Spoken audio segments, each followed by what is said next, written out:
Assalamualaikum warahmatullahi wabarakatuh. Perkenalkan, nama aku Pramalayang Sakaraisa, aku dari kelas 2 6. Hari ini aku membahas tentang masa Orde Lama dan masa reformasi. Masa Orde Lama adalah masa kondisi politik dan keamanan negeri sedang kacau dengan kondisi sosial budaya dalam suasana peralihan dari masyarakat terjajah atau Baraturana menjadi masyarakat merdeka atau bebas. Masa Orde Lama adalah masa pencarian dalam bentuk penerapan Pancasila, terutama pada sistem kenegaraan. Pancasila diterapkan dalam bentuk berbeda pada masa Orde Lama.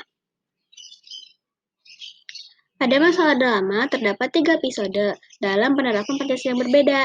Yang pertama tahun 1945 sampai tahun 1950. Yang kedua tahun 1950 sampai tahun 1959. Dan yang ketiga tahun 1959 sampai tahun 1966. Orde Lama 1945 sampai 1950. Masa periode ini, penerapan Pancasila sebagai dasar negara dan pandangan hidup menghadapi berbagai masalah. Ada upaya untuk mengganti dasar negara. Pada waktu itu, Pancasila dan mengganti pandangan hidup bangsa. Upaya tersebut terlihat dari munculnya berbagai pemberontakan bertujuan untuk mengganti Pancasila dengan ideologi lain. Ada 2 pemberontakan yang terjadi pada masa itu. Yang pertama, pemberontakan oleh Partai Komunis Indonesia atau PKI. Pemberontakan PKI terjadi di Madiun tanggal 18 September 1948 yang dipimpin oleh Musso. Tujuannya mendirikan negara Soviet Indonesia berideologi komunis. Aksi pemberontakan terencana untuk mengganti Pancasila dengan paham komunis. Aksi pemberontakan ini akhirnya bisa digagalkan. Yang kedua, pemberontakan Darul Islam atau Tentara Islam Indonesia. Pemberontakan oleh DITI ini dipimpin oleh Sekar Maji Marijan Kartosuwiryo.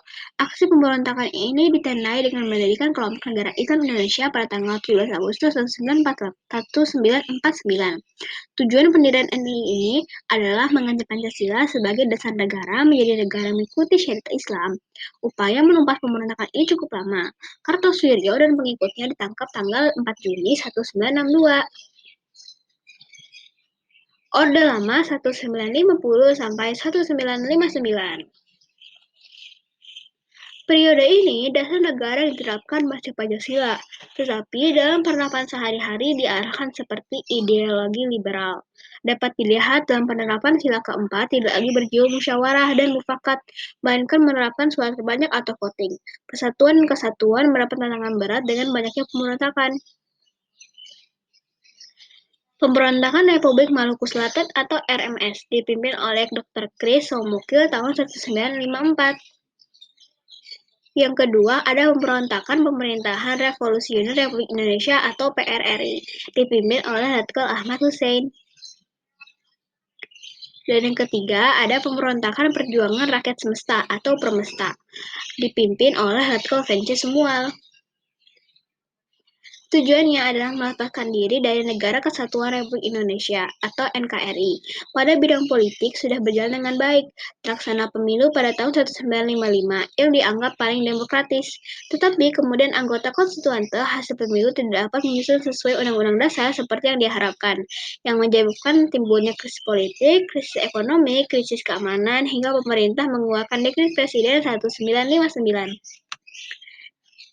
Isi Dekret Presiden tahun 1959 untuk segera membuarkan lembaga konstituante, Undang-Undang Dasar sementara 1950 menjadi tidak berlaku, dan mengaktifkan kembali Undang-Undang Dasar tahun 1945. Orde Lama 1959 dan Orde sampai 1966. Periode ini dikenal sebagai periode demokrasi terpimpin, berlangsung tanggal 5 Juli 1959 sampai 11 Maret 1966.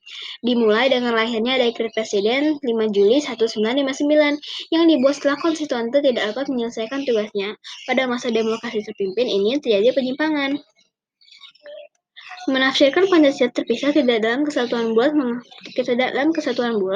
pengangkatan presiden seumur hidup, presiden membubarkan DPR hasil pemilu 1955, konsep Pancasila berubah menjadi konsep nasakom, nasionalisme, agama, dan komunis, bergesernya makna demokrasi terpimpin menjadi pemusatan kekuasaan dan presiden, pelaksanaan politik luar negeri bebas aktif cenderung memihak komunis, dan manipul Usdek yang dibuat presiden menjadi GWHN.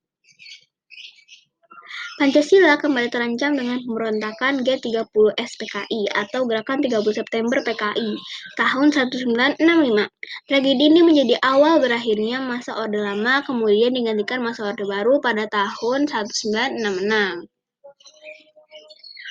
Masa Orde Baru. Visi utama pemerintahan Orde Baru untuk dapat melaksanakan Pancasila dan Undang-Undang Dasar 1945 secara murni dan dapat konsekuen dalam setiap aspek kehidupan masyarakat Indonesia. Orde Baru dapat memberikan harapan bagi semua rakyat Indonesia, terutama yang bersifat otoriter pada masa demokrasi terpimpin. Di bawah pimpinan Presiden Soekarno agar menjadi lebih demokratis. Presiden Soeharto dianggap sebagai tokoh utama masa Orde Baru, dipandang rakyat sebagai sosok yang mampu mengeluarkan bangsa ini dari keterpurukan. Beliau dianggap berhasil membubarkan kelompok komunis PKI dalam waktu singkat, yang saat itu PKI menjadi musuh utama di negeri ini. Tetapi harapan rakyat tidak sepenuhnya terwujud, karena dirasakan sebenarnya negeri ini tidak ada perubahan dalam kehidupan politik. Masa Orde Lama dan Orde Baru sama-sama otoriter. Dalam pemerintahan Orde Baru, kekuasaan presiden semua terpusat dari seluruh proses perpolitikan Indonesia. Masa reformasi. Pada masa ini, penerapan Pancasila sebagai dasar negara dan menjadi pandangan hidup bangsa terus menghadapi berbagai tantangan. Pancasila tidak lagi berhadapan dengan pemberontakan yang bertujuan mengganti ideologi, tetapi lebih pada kehidupan masyarakat yang serba bebas tanpa aturan.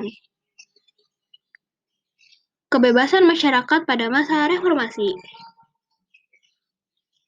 Kebebasan masyarakat pada masa itu dan sekarang meliputi berbagai bentuk, mulai dari kebebasan berbicara, berorganisasi, mengekspresikan diri, menyampaikan pendapat, dan sebagainya. Kebebasan tersebut menimbulkan berbagai dampak yang kecil sampai yang besar, dari yang positif sampai yang negatif. Dampak negatif dan positif terjadinya masa reformasi. Masa reformasi dari dulu hingga sekarang berdampak negatif dan positif. Di satu sisi, dampak positifnya masyarakat bebas mengeluarkan pemikiran. Tapi di satu sisi, dampak negatifnya dapat merugikan bangsa Indonesia sendiri. Banyak hal negatif yang timbul dari penerapan kebebasan tersebut yang tanpa batas, seperti munculnya pergaulan bebas, komunikasi yang tidak beretika, yang dapat memicu perpecahan antar individu, dan dampak negatif lainnya. Terima kasih. Wassalamualaikum warahmatullahi wabarakatuh.